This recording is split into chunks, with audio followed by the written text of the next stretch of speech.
बिस्मिल्लाहिर्रहमानिर्रहीम। तुमसे पाकिस्तान में खुश आमदीद। मैं हूँ साजिद हुसैन। मजबूत मुस्तहकम पाकिस्तान पर हम बात करते हैं कैसे मुल्क व मिल्लत की तामीर और तरक्की में हमने अपना किरदार अदा करना है। अभी तक वज़ीर आज़म का फ़ैसला ना हो सका, ये मुल्क की मईशत के लिए कितना नुकसान है। और फिर आज मुर्तज़ा सोलंकी वफाकी मिनिस्टर ने भी आज कहा कि आइन में ऑप्शन मौजूद है, 29 तारीख तक इजलास बुलाना होगा। तो इजलास बुलाना इतना आसान है? अभी तक तो वज़ीर आज़म का नाम फ़ाइनल नहीं हुआ, लेकिन पाकिस्तान की सियासत में बहुत कुछ पहले भी हो चुका है और अब भी गालबन नाम फ़ाइनल हो ही जाएगा। इस पर भी हम बात करेंगे। फिर हम बात करेंगे फॉर्म 45 से लेकर फॉर्म 47 का सफ़र कहाँ तक पहुँचा। PTI अपोजिशन में बैठ रही है, अब ये इम्कानात वाज़े हो चुके हैं, इस पर भी हम बात करेंगे। फिर हम बात करेंगे लियाकत चट्टा ने जो सारे कट्टे चिट्ठे खोले हैं, क्या उनका जहनी तवाज़ुन ठीक नहीं है, या कि वो जो कह रहे हैं वो ठीक कह रहे हैं। माजी में भी इस तरह की मिसालें हमें मिलती हैं। मुझे याद है साबिक़ होम मिनिस्टर सिंध जुल्फ़िकार मिर्ज़ा साहब भी कलाम पाक सर पर रख कर आए थे। उन्होंने एक प्रेस कॉन्फ्रेंस की थी जिस पे उस वक्त के बानी MQM और उनकी जमात पर बड़े इल्ज़ामात संगीन लगाए थे। उन्होंने तमाम मुद्दों पर बात करेंगे। स्टूडियो मेरे साथ मौजूद हैं आप मायनाज बिजनेसमैन होने के साथ साथ पाकिस्तान की इकनॉमी से लेकर पाकिस्तान की सियासत पर आपकी बड़ी गहरी नज़र रहती है। शकील अहमद सिद्दीकी साहब ने ज्वाइन किया, बहुत शुक्रिया सर। सिद्दीकी साहब आपने टाइम दिया। उनके साथ कराची की मारूफ शख्सियत, आपका ताल्लुक पाकिस्तान तहरीक इंसाफ से सलीम सचवानी साहब ने ज्वाइन किया, बहुत शुक्रिया सर। सलीम सचवानी साहब आपने भी टाइम दिया। शकील अहमद सिद्दीकी साहब पहले ज़रा आ जाते हैं लियाकत चट्टा, ये सारे चट्टे कट्ठे खोले उन्होंने या कि वो पागल हो गए, उनको दौरा पड़ गया है, ज़हनी तवाज़ुन उनका ठीक नहीं है? अच्छा देखिए, वो प्रेस कॉन्फ्रेंस आपने भी देखी और सभी ने देखी, तो उससे कहीं से कोई ऐसी अलामत नहीं मिलती कि जिससे कि हम ये कह सकें उनका ज़हनी तवाज़ुन दुरुस्त नहीं है। ठीक है। दूसरी बात ये है कि मैं और आप अगर उनकी जगह पे होते और वाकई हमें इस बात का एहसास कहीं पर होता कि हमने कोई गलती की है, तो आपका रब आपको ये कहता है कि जी आप मौत से कुछ दिन कबल भी अगर अपनी इस्लाह की तरफ आप रुजू कर लेते हैं और तौबा कर लेते हैं अपने गुनाहों से, तो बख्शिश के दरवाजे आपके लिए और कबूलियत के दरवाजे आपके लिए खोल दिए जाते हैं। लिहाजा कहीं पर यह समझना या ये कहना कि जी उनको 8 दिन बाद या 9 दिन के बाद ये ख्याल क्यों आया, तो ये नामुनासिब बात है। दूसरी बात यह कि जो उनका मकाम था, कमिश्नर मामूली चीज नहीं होता, वो भी पिंडी बताएं। ठीक है। तो अगर कोई शख्स आकर प्रेस कॉन्फ्रेंस करके ये कहे कि जी मैं खुदकुशी भी करना चाहता था और मैं ऐसा सोच रहा था, तो ये इंतहाई दर्जे की बात है। और इस बात को इस तरह देखना और सोचना चाहिए कि जी सामने वाला जो शख्स कह रहा है, जब इतनी भारी कीमत उन्होंने खुदकुशी की या नहीं की, अपनी साख तो दाव पे लगा दी। ठीक है। और जो बल्कि ये खुदकुशी के मुतरादिफ ही है जो उन्होंने किया। तो इतनी भारी कीमत देने के बाद हमारे यहाँ जो सियासत में सफाकियत आ चुकी है, वो इस कदर शदीद है कि वो जो हमारे अरशद शरीफ सहाफ़ी थे, उनकी जान चली गई, लेकिन उसके बाद भी सियासत होती रही और यही बातें होती रही कि इब्तिदा में जो रद्दमल आया उनके मुखालिफ जमातों की तरफ से, जिनकी वो मुखालफत किया करते थे, उनकी तरफ से बहुत ही मतलब ये कि एक ऐसा रद्दमल आया जिसकी शदीद मजम्मत होनी चाहिए। तो बजाय इसके कि उनके इन इल्ज़ामात की आज़ादाना तहकीकात होती और ये बातें होना कि जी वो उनका दिमाग ख़राब हो गया है, वो ज़हनी मरीज़ हैं, वो पागलपन में ऐसी बात करें, ये बहुत ही नामुनासिब बात है। बहुत ही मतलब ये कि इसकी इस बात की शदीद मजम्मत होनी चाहिए कि ये बातें ना हो। अब वो जेल में जाएंगे और जब वो नजरें बंद हो गए, देखिए सच बोलना, देखिए उन्होंने 2 शख्सियात की तरफ इशारा किया। अच्छा। जिसमें से एक चीफ इलेक्शन कमिश्नर और दूसरे चीफ जस्टिस ऑफ पाकिस्तान। अब बड़ी दिलचस्प बात यह है कि उनके इल्जामात की तहकीकात भी चीफ इलेक्शन कमिश्नर ही करेंगे, तो यह उनकी बनाई हुई कमेटी करेगी। तो ये नामुनासिब और नामाकूल बात है और इसकी तहकीकात जो है वो आज़ादाना होनी चाहिए। और दूसरी बात यह है कि ये सबूत मांगना कि बताएं जो कुछ आप कह रहे हैं, बताएं उसका कोई सबूत भी है। मुझे बताइए कि मुझे कोई धमकी दे या मुझे कोई फ़ोन पर इस किस्म की कोई बात करेगी, जी शकील साहब आपने ये करना है और ये ना करना है, ठीक है, तो क्या मैं उसकी फोन कॉल रिकॉर्ड करूंगा, मैं वो सबूत जमा करूंगा? ठीक है। हमारे पास भी मेरे पास ऐसी मिसालें मौजूद हैं कि हमारे पास भी जो है वो इदारों की जानिब से फोन आते हैं कभी कभार। अच्छा। कभी कभार, लेकिन उसमें नंबर भी पोशीदा होता है। ठीक है, नंबर भी जाहिर नहीं होता, ना कि आप उसको रिकॉर्ड कर सकें। तो मैं अगर कल को ये बात कहूं कि जी मुझे ऐसा कहा गया, तो क्या मैं उसका सबूत फराहम करूं? तो ये नामुनासिब बात है। उन्होंने बड़ी भारी कीमत अदा की है, अपनी इज्जत दाव पे लगा दी, और इज्जत दाव पे लगाने के बाद ये बात उन्होंने की, तो उसकी जो बाज़गश्त है वो पूरी दुनिया महसूस की जा रही है, हमारे यहाँ नहीं। अगर आप बैन अल-अक़वामी मीडिया देखेंगे, अखबारात देखेंगे, तो आपको अंदाजा होगा कि उसके जो असरात हैं वो किस कदर गहरे हैं। और हम ये बात कर रहे हैं कि जी वो उनका दिमाग जो है ना वो ठीक नहीं है। राना सनाउल्लाह साहब फरमाते हैं कि जी मेरे करीबी दोस्त हैं और उनका दिमाग ठीक नहीं है। सर कल यहाँ पे बैठे हुए एक सहाफ़ी ने यहाँ तक हमें कहा था कि उनके मरासिम पीटीआई से मिलते हैं। उनके कोई भाई हैं, उन्होंने पीटीआई से इलेक्शन कॉन्टेस्ट किया है। ये पीटीआई के बानी जो हैं इमरान खान साहब, उनके इश्क में मुब्तला हो चुके थे। अच्छा, देखिए कल ही की खबर है। चलें, जो सहाफ़ी यहाँ बैठे हुए थे मैं उनकी बात नहीं करता, मैं उन सहाफ़ी की बात करता हूँ कि जिनका नाम हवालों के तौर पे लिया जाता है, हामिद मीर साहब का। हाँ। ये हामिद मीर साहब का कहना है कि उनके मरासिम मुस्लिम लीग नून के साथ थे। ठीक है, ठीक है। तो आ गया सर आपका पॉइंट। मैं जरा पीटीआई से भी मौके पीटीआई बैठे ना सर, ये लियाकत चट्टा सर ज़हनी तवाज़ुन खो चुके हैं, कमिश्नर पिंडी सर। सर इलेक्शन का मर्डर हुआ। अच्छा। इलेक्शन जो हुए उसका मर्डर हुआ, उसकी लाशें बिखरी पड़ी हुई हैं। फॉर्म 45 इनके हर लाश के ऊपर, हर सीट की लाश के ऊपर फॉर्म 45 रखे हुए हैं, और फॉर्म 45 के साथ में इंसाफ नहीं किया जा रहा है। और जो कत्ल करने वाला कहता है मैं भी कातिल हूँ और मेरे साथ ये 2 बंदे भी कातिल में शामिल हैं, तो बजाय इसके कि उस बंदे को और उसके साथ में शामिल मुलजिमों को गिरफ्तार किया जाता, बजाय उस अकेले बंदे को ही गायब कर दिया गया। और जो मेरे ख्याल से अब उसको बैरून मुल्क की तरफ रवाना भी कर दिया गया है, ताकि इसकी पाकिस्तान में ज़रूरत ही ना रहे। अब किस शराइत पे रवाना किया गया, किस बेस पे रवाना किया गया, ये तो रवाना होने वाले और रवाना करने सर लियाकत जब रवाना कर दिया गया। इनकी एरोप्लेन में बैठे हुई जो है ना वो उनका बयान आया हुआ है, सोशल मीडिया पे गर्दिश कर रहा है कि मैं अब्रॉड जा रहा हूँ और कौन से मुल्क वहाँ से जाऊँगा ये मैं नहीं बताऊँगा। यानी अब वो मुस्तकिल गायब हो जाएंगे। तो नहीं जाए ना, वो क्यों गए जब आप? तो सर यहाँ पे क्या मार खाने के लिए बैठेंगे? जो तो अपने आप को गिरफ्तार देने के लिए तैयार है, वो कहते हैं मैं कातिल हूँ, मेरे साथ में ये 2 कातिल और भी हैं, तो मुझे भी गिरफ्तार करो, दोनों को भी गिरफ्तार करो। तो न वो इनको गायब कर दिया और दोनों को गिरफ्तार करने के लिए तैयार नहीं, बल्कि उन्हीं के पास कत्ल की तहकीकात के लिए भेज रहे। ये कौन सा कानून है, ये कौन सा इंसाफ है, कौन सा माशरा है, ये कौन सा दीन है, ये कौन सा मजहब है जो इस तरह की तरबियत हमें दे रहा है कि जो जिन्होंने जुर्म किया उसी मुजरिम को बोलो कि आप इसकी जो है तहकीकात करो। जब इतना बड़ा आपने सच बोल दिया, हिम्मत की, आपका ज़मीर जागा, तो फिर उसको फेस करें। आपके साथ सच तो अरशद शरीफ ने भी बोले थे, फेस करना पड़ा उनको, उनकी तफसील में जाना पड़ा आप लोगों को भी, हमें भी। खैर हम तो नहीं जा सके, मगर ये कि आपके सामने है कि इनके साथ क्या सलूक किया गया। सच तो इमरान नियाज भी बोलते रहे, इनके साथ में क्या सलूक किया गया। सच बोलने वालों की चादर और चार दीवारी को किस तरीके से पामाल किया जा रहा है आजकल, आपके सामने ये सारी चीज़ें। इलेक्शन कमिश्नर और तमाम जो दीगर हुकूमती जो निगरान हुकूमती इंतज़ामिया है वो कह रही है कि धांधली के इल्ज़ाम ना लगाएं, भारी अक्सरियत से आप लोग जीते हैं, इस वक्त भी आपका नंबर सबसे ज़्यादा है, फिर भी आपका शर्म और की बातें जो ये बातें कर रहे हैं ना उनको शर्म आनी चाहिए। वो कहावत है ना चुल्लू भर पानी में डूब मरो, वो होना चाहिए।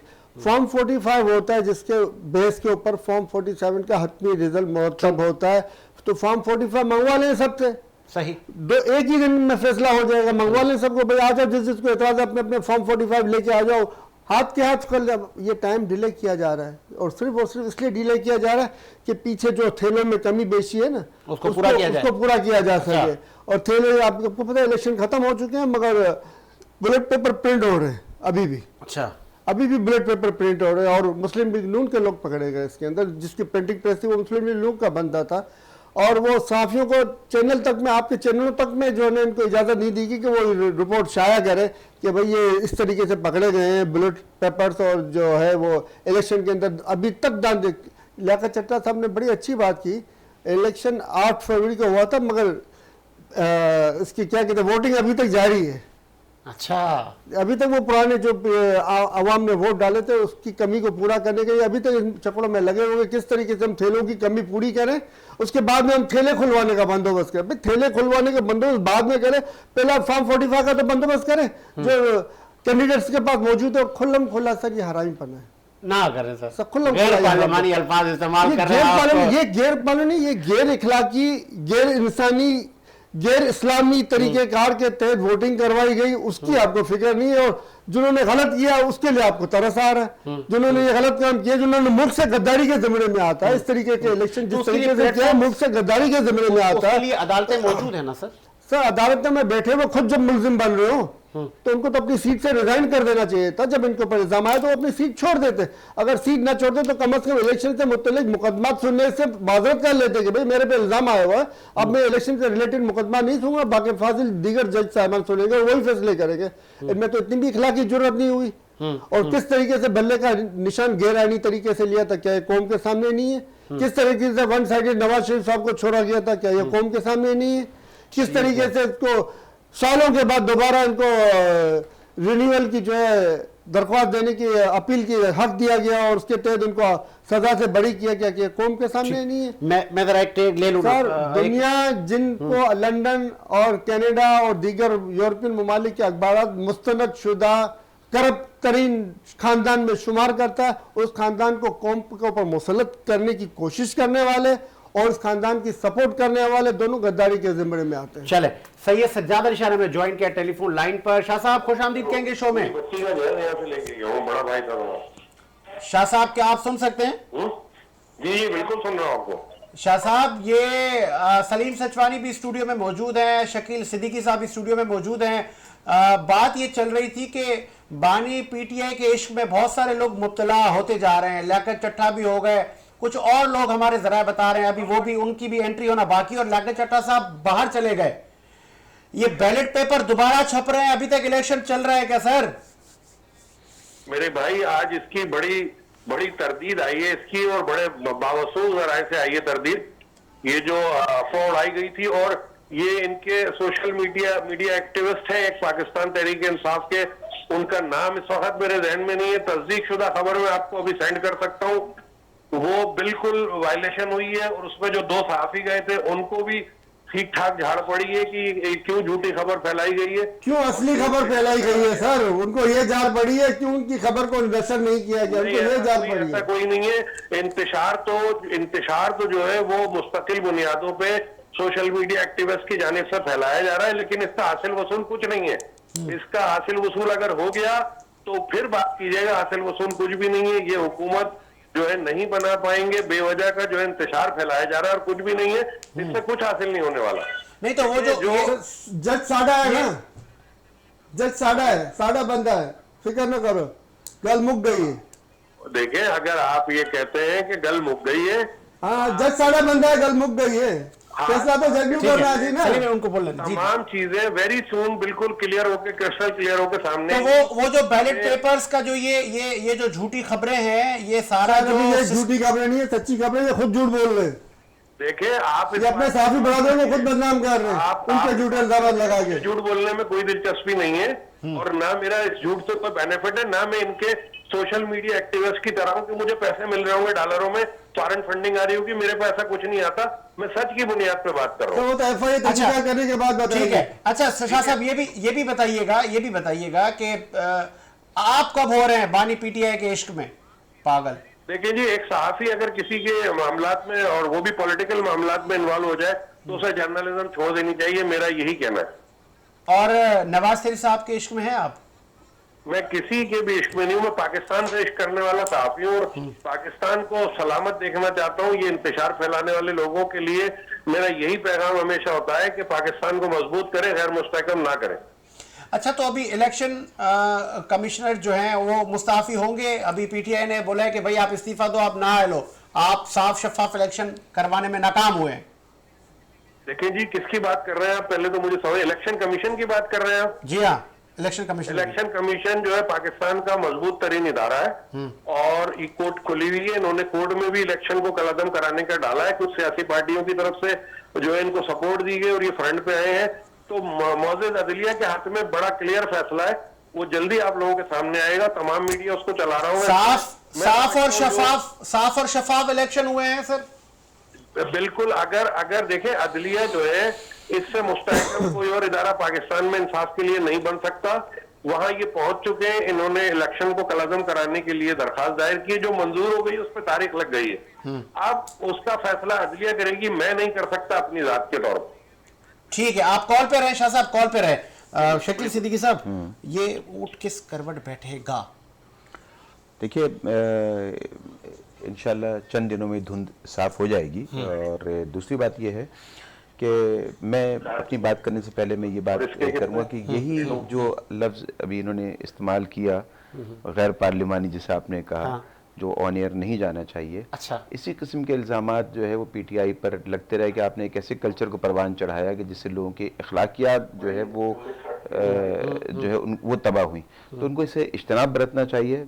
चूँकि आपने इनके बाद फिर ऑनलाइन सज्जाद अली शाह साहब को ले लिया, इसलिए मैं अपनी बारी आने पर पहले तो ये बात करूँगा। दूसरी बात ये कि ऊंट किस करवट बैठेगा, वो तो बड़ी पिक्चर वाज़े होती जा रही है। अच्छा, एक चीज़ आपको ज़रूर, कुछ मामलात में सज्जाद अली शाह साहब से मुझे इख्तलाफ है। मिसाल के तौर पर एक ही दिन में 23 मुकदमात में उमर अय्यूब साहब की जमानत हो जाना, ये किसी तरफ इशारा करता है ना? ठीक है ना?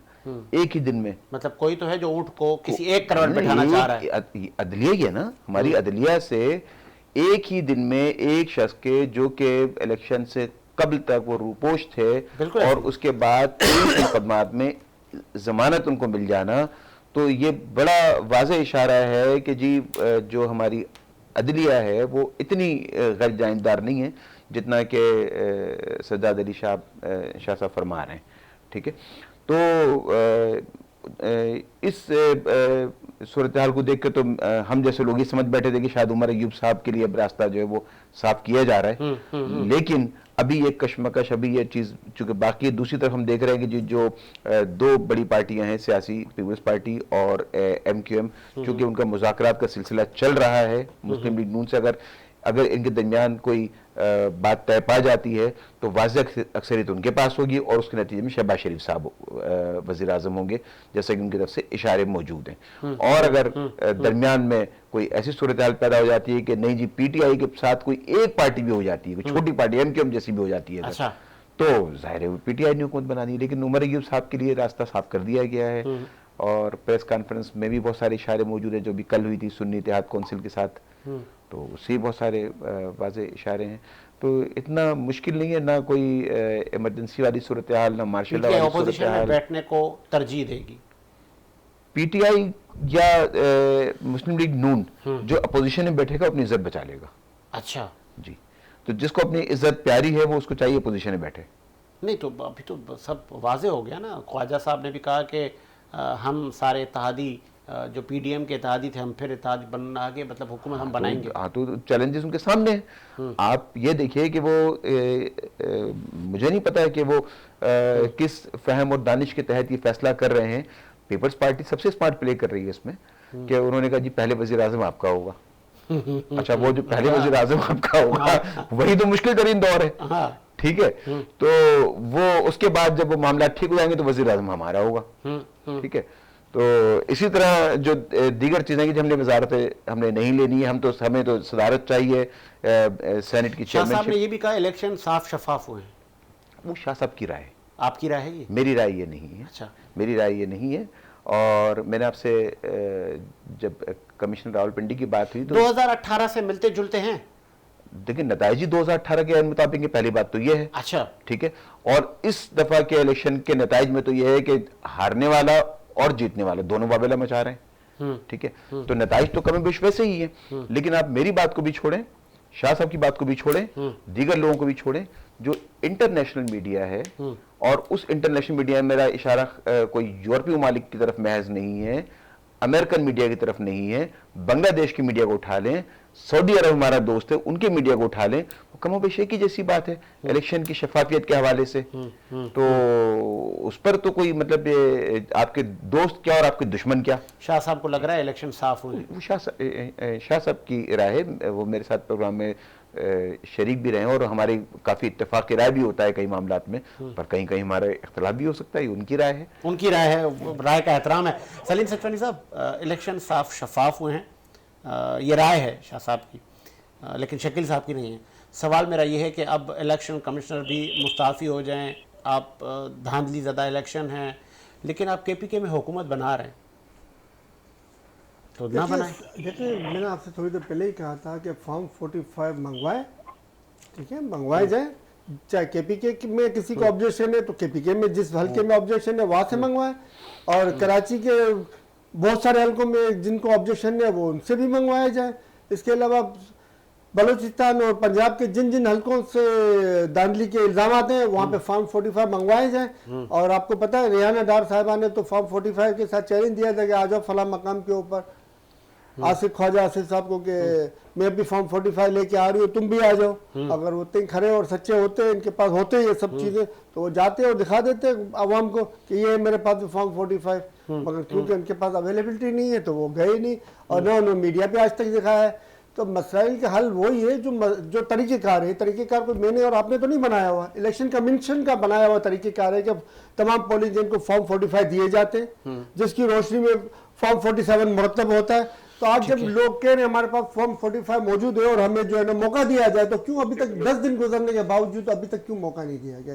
जिन जिन हल्कों में मौजूद है उनको चाहिए था तमाम हल्कों वालों को बुला देते, चाहे वो खैबर पख्तूनख्वा का हो, चाहे वो पंजाब का हो, चाहे बलूचिस्तान का, सिंध का हो, तमाम हल्कों वालों को बुला लेते, बैठा देते अपने पास इस्लामाबाद में कि अभी ठीक है आपको क्या मसाइल है, आप दिखाएं फॉर्म 45 चेक कर दो। उसी एक दिन का फैसला था, एक दिन में वो अपना फैसला आवाम को सुना देते। क्यों कौम का पब्लिक वक्त बर्बाद किया जा रहा है, क्यों कौम की तवानाई बर्बाद की जा रही है, किन चोरियों को रोकने के लिए कौम की तवज्जो हटाई जा रही है, कौम को किन चक्रों के अंदर उलझाया जा रहा है, कहाँ कहाँ की चोरियों से छुपाया जा रहा है कि आवाम की नज़र वहाँ तक न पहुँचे। ये सोचने का मकाम में उस पर गौर करें आप भी, मैं तो कई दफ़ा कह चुका हूँ उसके ऊपर। फिर आप क्या होगा, नेक्स्ट स्ट्रेटेजी आपकी क्या होगी? विफाक में बस आप अपोजिशन में ही बैठेंगे? 100% अगर पोजीशन में बैठेंगे और आवाम के हक की जद्दोजहद करते रहेंगे और आवाम को बेदार करते रहेंगे, और आवाम की बेदारी का सबूत आपके सामने है। 8 फ़रवरी को आवाम ने अपनी बेदारी का सबूत दिया है, इन्होंने लोगों ने घरों से निकल के वोट डाला है, और इसके अलावा करोड़ों वोटर्स वापस भी गए हैं। आपको मैंने पहले भी कैलकुलेशन बता दी थी किस तरीके से वापस गए, किस वजह से वापस गए। आज आपने कहा कि अभी तक इलेक्शन चल रहे हैं, कुछ और रहनुमाओं ने भी कहा। मैंने नहीं कहा, ये रावलपिंडी के कमिश्नर लियाकत साहब ने कहा है कि इलेक्शन अभी तक चल रहे हैं। उसकी वजह ये है कि उनको अभी तक इलेक्शन मुकम्मल तौर पर पीटीआई को मैनेज नहीं कर सके इलेक्शन को, और वो जो जाली बैलेट पेपर प्रिंट करवा रहे हैं, इसके अलावा इस तरह के दीगर इकदाम कर रहे हैं ताकि वो बैलेंस कर सके। तो जाम फॉर्म 45 को किस तरह बैलेंस करेंगे? आपको पीछे ले जा रहा हूं सर, इलेक्शन से पहले क्या वो पोलिंग एजेंट को अगवा करके फॉर्म 45 पूरा करेंगे? चले जाली बैलेट पेपर लेके छाप पे तो डब्बों में भर देंगे, मगर फॉर्म 45 कहाँ से लाएंगे जहाँ पे पोलिंग एजेंट्स के दस्तखत मौजूद है, जहाँ पे प्रिजाइडिंग ऑफिसर के दस्तखत मौजूद हैं, तो वो कहाँ से लाएंगे? ये क्यों टाइम जाया किया जाए? बात ये है कि वक्त क्यों बर्बाद किया जा रहा है। आपको याद होगा अगर लाहौर हाई कोर्ट ने इनको भेजा था इलेक्शन कमीशन, तो इलेक्शन कमीशन अभी तक क्यों सोया हुआ है? क्यों सत्तू पी के सोया हुआ है? क्यों ये कौम के सामने नहीं ला रहा है बातों को? ठीक है, चले मुझे ये बताएं, आपको याद होगा मैं इलेक्शन से पहले शायद आप बैठे थे, तो मैंने कहा था कहीं ऐसा ना हो कि अवाम इतनी तादाद में निकल आए कि मैनेज करना, मामलात को बढ़ाना और इंजीनियरिंग करना मसला हो जाए। कमोबेश वैसा ही हुआ है, अवाम निकली है। देख लेना, इंटरनेट बंद करना वो पहला इकदाम था कि आवाम को जो ना वोट के हक से मजीद महरूम किया जाए। तमाम पर इल्जाम तो उनके यही रहे ना। पोलिंग का अमला, बहुत से पोलिंग स्टेशन पे पोलिंग ही नहीं हुई, किसी पे 4 बजे शुरू हुई है तो किसी के ऊपर 2 बजे शुरू हुई है, और मेजोरिटी के ऊपर तो 8 बजे तो शुरू होने का सवाल ही नहीं।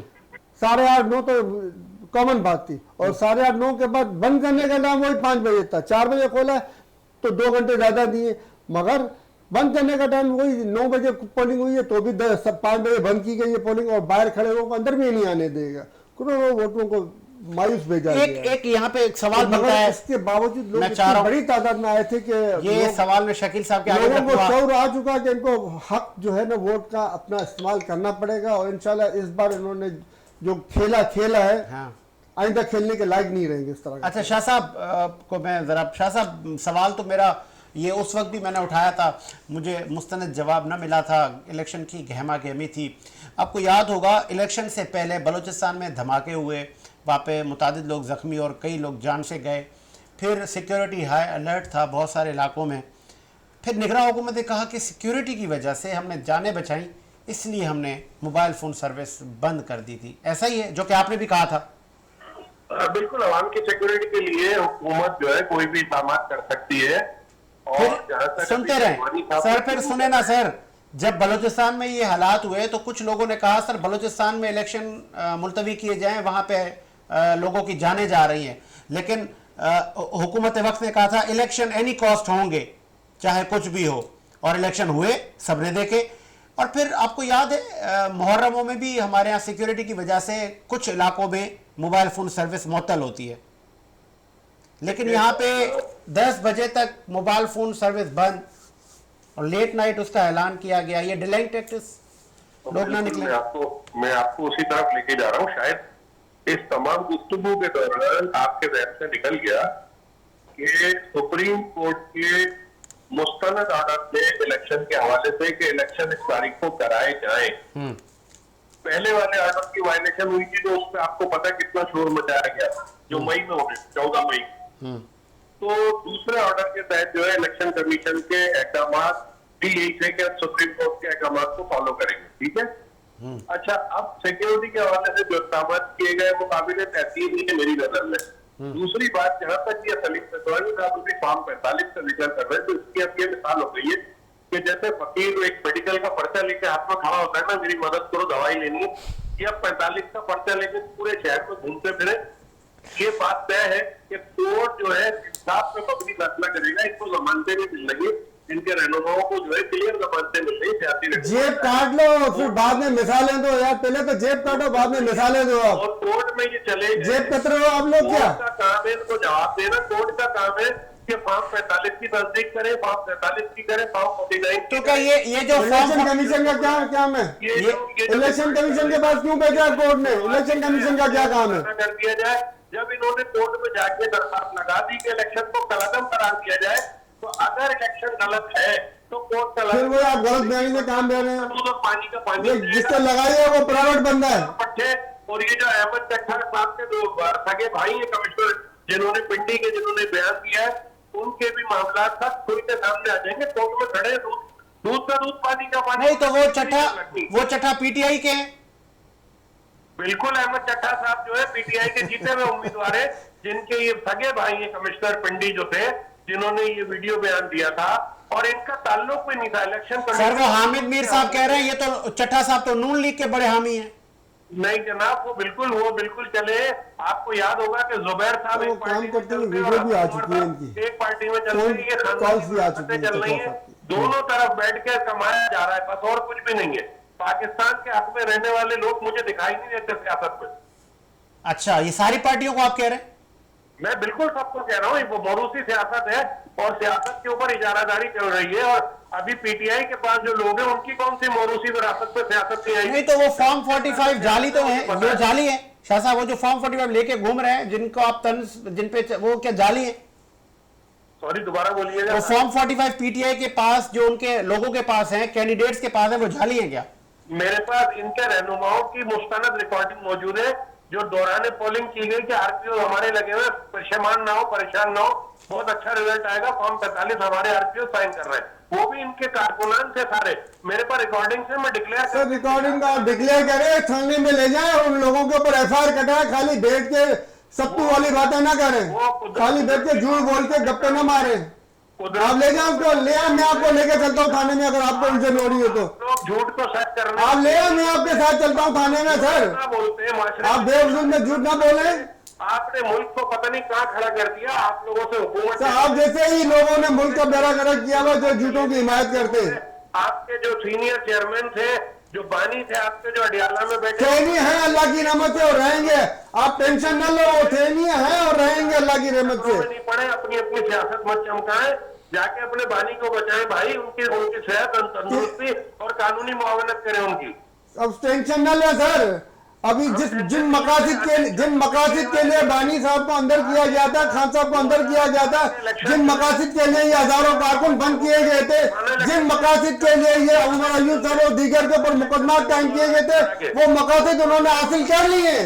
उन्होंने पीटीआई की A टीम गिरफ्तार की, पीटीआई की B टीम गिरफ्तार की, पीटीआई की C टीम में इलेक्शन उनको हराया है, पीटीआई की C टीम में इनको इलेक्शन लड़ा है। इलेक्शन हारने के बाद इनमें शर्म नहीं आई कि वो इलेक्शन जो है ना सही तरीके से एक्सेप्ट करते अपनी हार को, उसके बावजूद उन्होंने धांधली की और फॉर्म 47 लेके आया और उसके अंदर में हरामी बना किया। ठीक है, चले जी, ठीक है, बहुत शुक्रिया शाह साहब, आपके कीमती वक्त का। शाह साहब बहुत शुक्रिया आपके कीमती वक्त का। सलीम सचवानी साहब, ऑपोजिशन में बैठे आप, अवाम की वो कहते हैं ना, अगर कोई ऐसे बिल आए तो आप उनको रोकें और भरपूर सियासत बैठ के असेंबली में करें। आपको याद होगा यही एडवाइसेस आपको दी जाती थी उस वक्त कि असेंबली में बैठे हैं। आप लोगों ने कहा था हम असेंबली अपनी ख़त्म कर रहे हैं। आज एक और असेंबली बनने जा रही है। इस असेंबली में बैठेंगे, इसके तकद्दुस का ख्याल करेंगे। इस असेंबली में बैठ के आम आदमी की भलाई के लिए अगर कोई हुकूमत काम करे उसका साथ देंगे, या कि कहा जा रहा है 1 साल हुकूमत नहीं चलेगी, जितने आप नहीं चलने देंगे 1 साल? 16 महीने में जितने भलाई के काम किए, इस तरह के भलाई के काम करेंगे तो कौन साथ देगा? आप साथ दोगे? जिस तरह के भलाई के काम 16 महीने की हुकूमत में उनके तसलसल चल रहा है। निगरान गवर्नमेंट भी उनकी थी। अच्छा, और अभी जो ये ला रहे जबरदस्ती की गवर्नमेंट, ये जबरदस्ती की गवर्नमेंट है, जिसको आप ना सेलेक्टेड कह सकते हो ना इलेक्टेड कह सकते हो, उसको ये नॉमिनेटेड है, मुसल्लत की गई हुकूमत है जो लाने की कोशिश की जा रही है, जिसमें अभी तक इनको कामयाबी नहीं हुई है। मगर ये कोशिश इनकी भरपूर है कि ये हम ज़बरदस्ती इस हुकूमत को मुसल्लत करें आवाम के ऊपर। जो ज़बरदस्ती से हुकूमतें मुसल्लत होती हैं तो वो सिर्फ अपनी जेबों की ख्याल करती हैं। उनको पता है हमें माल बनाना है और भागना है, हमें रुकना नहीं है। और ये वही लोग हैं जो जुल्म पाकिस्तान मुझ कमाई करके बैठे हुए और आते हैं, लूटते हैं, फिर लंदन चले जाते हैं। तो ये सिलसिला जो है बंद होना चाहिए। और बंद करने में जो है ना आर्मी चीफ साहब को और जिन एजेंसियों को किरदार अदा करना चाहिए वो अपना किरदार अदा नहीं करनी। आर्मी चीफ साहब की टेबल के ऊपर ISA ने जो रिपोर्ट भेजी है उसके ऊपर क्या वो जज साहब को भेजेंगे, supreme chief justice of Pakistan को वो रिपोर्ट कि भाई ISA की रिपोर्ट ये कि 202 के ऊपर PTI जीत रही है, उसके ऊपर आज़ादाना तहकीकात करवाई जाए कि क्यों ऐसा हुआ है, किस तरीके से आप नाम साहब ये पाकिस्तानी कौम के साथ में और पाकिस्तानी कौम के साथ पाकिस्तानी आर्मी भी शामिल है, पाकिस्तान के दीगर पुलिस और दीगर सिक्योरिटी के इदारे भी शामिल हैं, ये पाकिस्तानी कौम के साथ में नाइंसाफी की गई है। तो क्या आर्मी चीफ ज्यादा जहमत करेंगे कि वो भेजे चीफ जस्टिस ऑफ पाकिस्तान को वो रिपोर्ट और कहें कि भाई ताज़ादाना तहकीकात कराई जाए इस धांधली की और विद इन वन वक्त तमाम मामला को खत्म किया जाए जो भी धांधली ज्यादा है। ठीक है, आगे आपका पॉइंट। शकील साहब, CM की कैंडिडेट है मरियम नवाज साहिबा पंजाब की। इससे पहले बुज़दार की सर्विसेज पर, उनकी परफॉर्मेंस पर बड़े सवालिया निशान उठाए गए। मरियम अच्छी कैंडिडेट है? मेरा ख्याल है कि मरियम नवाज CM बनने के बाद बहुत अच्छा परफॉर्म करेंगी। अच्छा, उसकी एक वजह यह है कि देखिए जो शरीफ फैमिली है वो उनका बेहतरीन मुस्तकबिल चाहती है और उनकी ये यकीनी ख्वाहिश होगी कि जी अब चूँकि इलेक्शन का तसलसल भी है, सही हो गलत हो, कबूल करें नताइज ना करें, पर हुकूमत बन जाएगी। पर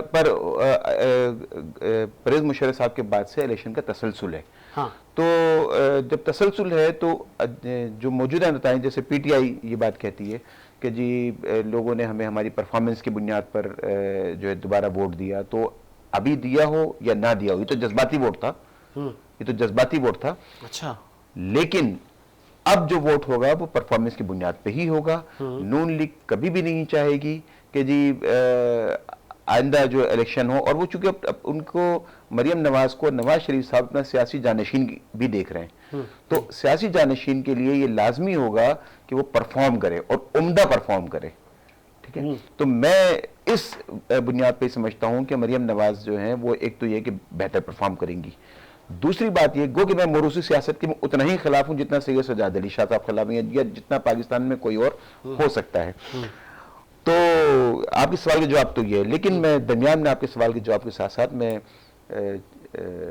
सचवानी साहब से एक बात कहूँगा, चूँकि गुफ्तार के असलूब पर काबू नहीं रहता जब रूह के अंदर मतलातिम हो ख्यालात, तो अल्फाज के इंतखाब में इनको एहतियात बरतने की ज़रूरत है। ख्यालात के इजहार में भी जो है वो एहतियात बरतने की जरूरत है। सजाद अली शाह साहब जो है वो किसी पार्टी के नुमाइंदे नहीं, वो एक सहाफ़ी है, उनकी अपनी राय है और आपको सहाफ़ी की राय को उसी तरह से देखना चाहिए। मोबाइल फ़ोन की बंदिश को मैं नहीं समझता है कि ये महज इंतज़ामी मामला था, बल्कि मैं समझता हूँ, मेरी ज़ाती राय यहाँ पर भी मुझे शाह साहब से इख्तिलाफ है, मैं समझता हूँ कि मोबाइल फ़ोन की बंदिश ख़ास किस्म के नताइज को जो है वो देने के लिए थी और ये इस पे कमोबेश सभी मुतफ़िक हैं। तो फिर एक बात और ये कि अल्लामा इकबाल फरमाते हैं कि जी इस राज को एक मर्द फरंगी ने किया फाश, हर चंद के दाना इसे खोला नहीं करते। जमहूरियत एक तर्ज हुकूमत है कि जिसमें बंदों गिना करते हैं, तौला नहीं करते।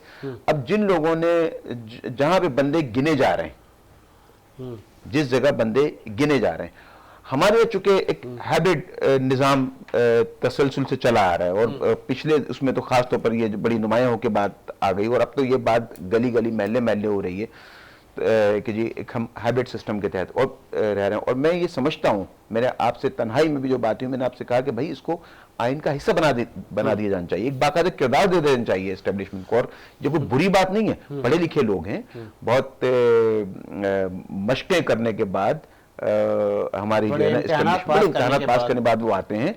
लेकिन जब वो देखते हैं कि जी बंदे जो जिनका इंतखाब किया गया है, जब उनको गिनने की बारी आती है, कहते हैं तोलेंगे, अब हम तोलने काम चुके उन्होंने अपने हाथ में लिया हुआ है। कभी बीए की शर्त लगा के तोलते हैं, कभी इस बुनियाद पे कि जी ये जो ज़ियाउल हक साहब थे उन्होंने एक मजलिस शूरा बना दी पार्लियामेंट के नाम पर, तो तोलना जो है वो उन्होंने अपने हाथ में रखा हुआ है। लिहाजा ठीक है, तोले। मैं सोशल मीडिया पर बहुत कुछ चलता है और चल भी रहा है, जिस पर निगरान वज़ीर आज़म काकड़ साहब ने मुतादिद स्टेटमेंट दिए हैं कि आहानी हाथों से इनसे निमटा जाएगा और मुसलसल ये चीज़ें चल रही हैं। फिर इदारे कहते हैं नहीं जी ये जी झूठी खबर है, ये झूठी वीडियोज़ है। सोशल मीडिया का सबसे ज़्यादा पॉजिटिव इस्तेमाल पीटीआई ने किया अपनी पार्टी की हद तक, अपनी पार्टी को फेम दिलाने में और नौजवानों को वो कहते हैं ना कि अपना विजन बताने में कामयाब हुई है। तो दीगर पार्टियां क्यों नहीं हुई फिर? देखिए इसमें सिर्फ पॉजिटिव हटा दें, अच्छा। बाकी बातें आपकी ठीक हैं। सोशल मीडिया का अपने हक में बेहतर इस्तेमाल पीटीआई ने किया, मैंने यही कहा जी। लेकिन पॉजिटिव नेगेटिव की अलग बात है, उनके हक में पॉजिटिव दीगर पार्टियां क्यों कामयाब नहीं हुई, उसकी जो वजह है, एक तो ये कि पीटीआई नौज़ायदा पार्टी है, ठीक है, दीगर पार्टियों की निस्बत, चूंकि उनका तसलसल चला आ रहा है, तो पीटीआई को उसी वोटर को जो है मुखातिब करना था या मुतासिर करना था जो कि यंग वोटर है, ठीक है, एक बात। दूसरी बात यह है कि जो बानी पीटीआई हैं वो इससे पहले भी उनका जो ताल्लुक था वो क्रिकेट से था और क्रिकेट खास तौर पर नौजवानों का खेल है, वो उनको अपने हीरो के तौर पर देखते भी आ रहे हैं। फिर उन्होंने शौकत खान मेमोरियल हॉस्पिटल का काम किया, तो वो वहाँ से आए, पहले खिदमत के खाने में आए, उनको एक अच्छी शोहरत हासिल हुई। एक और बड़ा मैं जी सवाल, टाइम बहुत कम है जी, हुकूमत बन जाती है और ओपोजिशन में पीटीआई बैठ जाती है, रिवेंज रुकेगा? देखिए रिवेंज तो रुकेगा और रुकेगा, उसको रुकना चाहिए, क्योंकि पीटीआई बाहर आएंगे, बिल्कुल बाहर आएंगे। अच्छा, बिल्कुल बाहर आएंगे। उनके लिए जो है वो मुख्तलिफ पेशगोइयाँ हैं तज्जियाकारों की भी और उन लोगों की भी जो सितारों को चाल से देख कर पेशगोइयाँ कर रहे होते हैं, उनके लिए 2025 का साल जो है रिलीफ का साल है और इसलिए भी ज़रूरी है उनको रिलीफ देना कि मैंने आपसे पहले भी अर्ज़ किया था कि हमारी इस्टेब्लिशमेंट को 2 नहीं 3 पार्टी निज़ाम सूट करता है। अच्छा, ठीक है, मतलब अब ये चलेगा कि बंदे के पुत्र बन जाओ वरना बाहर कर देंगे, वरना एक ये गोट उठा के इधर से इधर रख देंगे। देखिए ना, अब पीपल्स पार्टी या एमक्यूएम का क्या किरदार है इस वक्त। अगर पीपल्स पार्टी पीटीआई के साथ आ जाती है तो पीटीआई की हुकूमत है, अगर पीपल्स पार्टी नून लीग के साथ चली जाती है तो नून लीग की हुकूमत है। अच्छा, पीपल्स पार्टी कोई फैसला अपना कर बैठती है, मान ले एक लम्हे को कि पीपल्स पार्टी ने फैसला कर लिया नून लीग के साथ जाने का, तो जो 3.5 पार्टी है, जो आधी पार्टी जिसको मैं कह रहा हूं 17 सीटें, वो 17 सीटें आप 92 के साथ ऐड कर दें तो ये पोजीशन में आ गए। पीपल्स पार्टी खुद अपना वजीर आज़म क्यों नहीं लाना चाह रही? पीपल्स पार्टी क्या, मुस्लिम लीग नून को भी उनके अंदर से भी ये आवाजें आ रही हैं कि भाई इस वक्त हुकूमत में बैठना दानिशमंदी नहीं है, ये उनके लिए खुदकुशी के मुतरादिफ है। वजह उसकी यह है कि जिन मामलात को ठीक करना है आप ठीक कर लेंगे और आपको करना पड़ेगा, चाहे वो पीपल्स पार्टी का वजीर आजम हो, चाहे मुस्लिम लीग नून का हो, चाहे वो पीटीआई का हो। मईशत को उसी तरह से उसका तसलसल बरकरार रखना होगा, बल्कि उसको बेहतरी की तरफ लेके आना होगा, और ये कोई आसान काम नहीं है। IMF से आपकी जो डील है वो मार्च में खत्म हो जाएगी, आपको नई डील की शदीद जरूरत है। नए मुज़ाकरात उनसे करने हैं, वो मुज़ाकरात जो है वो दांतों से पसीना निकालने के बराबर है। कौन करेगा? वो नई मुंतखब हुकूमत करेगी। तो जब 2 साल के बाद या 2.5 साल के बाद जब दूसरी टर्म में पीपल्स पार्टी जब अपना वजीर आजम लेकर आएगी, तो वो बिल्कुल वैसी मिसालें देगी जैसे कि मियां मोहम्मद नवाज शरीफ साहब ने एक बटन दबा के कहा कि एटम बम हमने जो है वो पाकिस्तान को एटम बम दे दिया। भाई एटम बम तो कब से जुल्फिकार अली भुट्टो साहब के दौर से मतलब वो उसका बनाना का जो अमल था वो चल रहा था। करें यहाँ पे नून लीग के वो निसार साहब नहीं है, वरना तो जज्बाती हो जाते वो। देखें ये बात तो आया है ना। आ गया आपका पॉइंट, आ गया। तो सलीम साहब लास्ट में आपका टेक है, मुझे बताइएगा, बहुत ज़्यादा बेनिफिट हुआ आपको सोशल मीडिया का, आपकी पार्टी को, आज तक आपकी बड़ी फैन फॉलोइंग है, लाखों में व्यूअर्स आ जाते हैं जब पीटीआई की कोई बात चल रही होती है। कई वर्चुअल आप लोगों ने जलसे किए जिसमें इंटरनेट की बंदिश का भी आपको सामना रहा। आगे कितना ये सूझबूझ साबित होगा और इससे पाकिस्तान के सॉफ्ट इमेज को नुकसान नहीं पहुंच रहा? देखिए, जब आप सेटेलाइट मीडिया पे पाबंदी लगाएंगे अवाम की राय को आने के लिए, अवाम की राय सेटेलाइट मीडिया पे नहीं आ सकेगी, अवाम की आरा सेटेलाइट मीडिया पे नहीं आ सकेगी, अवाम का पॉपुलर लीडर सेटेलाइट मीडिया पे नहीं आ सकेगा, अवाम की पॉपुलर जमात सेटेलाइट मीडिया पे नहीं आ सकेगी, तो अवाम मजबूरन है, अवाम के पास ऑप्शन है कि वो सोशल मीडिया पे जाए और अपनी बात करे, और उन्होंने की। और आपने देखे कि असरात कैसे निकले कि जो सेटेलाइट मीडिया वाले थे वो मान पड़ गए थे, लोग उनके सेटेलाइट मीडिया को देखना छोड़ दिया था, क्योंकि अवाम की अक्सरियत पीटीआई के साथ ही। तो पीटीआई की जब बात वहां पे पाबंदी लगाई तो अवाम ने उनके पाबंदी, इनको देखने पे पाबंदी लगा दी, जिसकी वजह से जो इनको जो बिजनेस इनका मुतासिर हुआ, जिसको मुख्तलिफ मदाद में फंड इनको इधर उधर से दे के पूरा किया गया। वरना तो ये आपको पता है सोशल में ये मीडिया सेटेलाइट मीडिया फट पड़ता, मगर वो खामोश इसी वजह से रहा कि इनके नुकसान पूरे किए गए। और ये किसकी जेब से पूरे किए गए? आपकी, मेरी और अवाम की जेब से। आखिर कब तक इस तरह चलेगा? अभी आप हिसाब, कल चैनल पे चल रहा था कि जो इलेक्शन कमीशन ने जो अखराजात किए हैं, कैलकुलेटर ऑन करें सर, कैलकुलेटर ऑन करें अपना, बताएं। इलेक्शन कमीशन ने जो अखराजात किए वो एक बंदे वोटर के ऊपर जो अखराजात आ रहे हैं 2550 रुपए, एक वोटर के ऊपर 2550 रुपए के अखराजात उन्होंने किए हैं, एक बंदे के ऊपर जो उन्होंने टोटल अखराज किए। तो अब एक हल्के के अंदर मिनिमम 7 लाख वोटर होते हैं। जरा 2550 को आप 7 लाख से मल्टीप्लाई करें, 1 अरब और समथिंग आएगा सर। 1 लाख नहीं, 1 अरब और 79 है कितना, 80 है, 27, 1,27,000 करोड़ रुपए का जो है ना अखराजात एक हल्के के अंदर इलेक्शन कमीशन ने किए। 1 अरब। ये पैसे कहां गए? कौम के पैसों की लूटमार लगी हुई है, बंदरबाट हो रही है, इसको नवाजा जा रहा है, उसको नवाजा जा रहा है। कौम के खजाने को मजाक बना लिया गया। कौम का तो खून निचोड़ निचोड़ के इन लोगों ने जो है ना वो अपनी अय्याशों पे लगा रहे थे। कोई पुरसान हाल नहीं, कोई पूछने वाला नहीं है। जुल्म पाकिस्तान मुझ कमाई जिंदाबाद। और यही देखते हुए आ रहे हो, यही हो रहा है। आखिर कब तक? सवाल ये कि आखिर कब तक? जब 9 मई का जुल्म हुआ, उसके बाद मजालिम हुआ, अवाम ने वोट दे के बदला लिया अपना, अवाम ने वोट दे के अपना बदला लिया। आपने वो हक भी छीन लिया, आपने उनके वोटों को भी जाया कर दिया। मेरे कुछ अल्फाज के इनको बुरा लगा, इसलिए मैं माजरत चाहता हूँ इनसे। मगर जो सज्जाद अली साहब के लिए क्यों कह रहे हैं कि वो न्यूट्रल है, वो न्यूट्रल नहीं है सर। अच्छा, मुझे क्यों न्यूट्रल नहीं है? मेरी बात सुन लेना। वो उन्होंने उन फॉर्म 45 के ऊपर तंज किया जो अवाम के वोटों को जाहिर करता था, वो अवाम के वोटों का नुमाइंदगी कर रहा है। वो फॉर्म 45 अवाम के वोटों का नुमाइंदा है। उसके ऊपर वो इस तरीके से तंज किया जैसे वो मैं नून लीग के कोई खास बंदे हों, इस तरीके से उन्होंने तंज किया। तो ये आप उनको हम न्यूट्रल तो नहीं कह सकते इन साहब को।